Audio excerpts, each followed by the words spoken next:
Hi there, Celia Gates, founder of the Global Brainstorm, creator of the weather forecast way of working, with some incredibly weird lighting going on today. It seems that I can look straight into the camera and completely disappear, which is amusing me, if not you. So anyway, yesterday I shared a story about kittiwakes with you. Prior to that, I've been disclosing all this information about how best to brainstorm.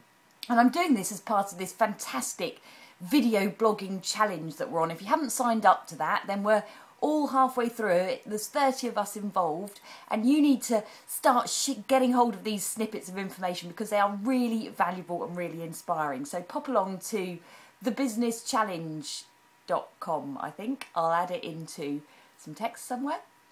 And in the meantime, because I'm looking rather ghost-like, disappearing into my white background over here to emerge back out again, I thought that it was a good way to ask you to engage with being more imaginative, embracing more of your creative brain.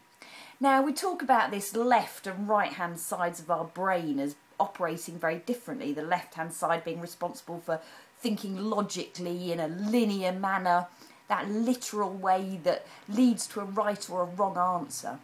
Whereas the creative side, the right side of the brain, being more responsible for the rhythm, the intuition, the kind of creative spirit, that infinite imagination that can lead to all sorts of different ideas being generated. And it's actually when both sides get used simultaneously that we start to see the real sparks of genius occur. But what happens, unfortunately, is through our schooling and through the kind of stigmatisation that society puts us through, we tend to find ourselves falling more into the left-hand side of our brain, ignoring this kind of like creative spirit that comes through because it leads us to think that we're crazy, or more importantly, to allow us to think that other people perhaps perceive us as being so. And so for fear of being judged or criticised or even for being marked wrong when we're at school, we start to learn to use more of the left-hand brain. And that's quite sad really, because we miss out on all this infinite imagination, the potential that exists, and especially when we know how to filter in that creative spirit so as to then interpret it and analyse it and put into practice our experience, our knowledge, our skill, the logical, literal way of thinking, so as to critically analyse those ideas, so as to improve the situation in the real world too.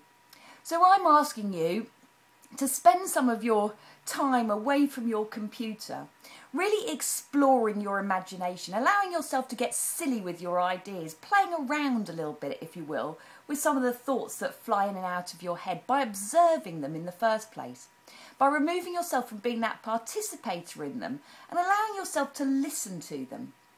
Think about how you might talk to your best friend. Do you talk to yourself in the same way? Well, just spend a little bit of time listening to the conversations that go on in your own head. Listen to the thoughts that you're telling yourself continuously. And if they're not in line with how you talk to your best friend, then perhaps try reframing those words that are in your mind too. And give yourself permission to be a little bit silly from time to time. Thanks for listening, and I'll see you again tomorrow.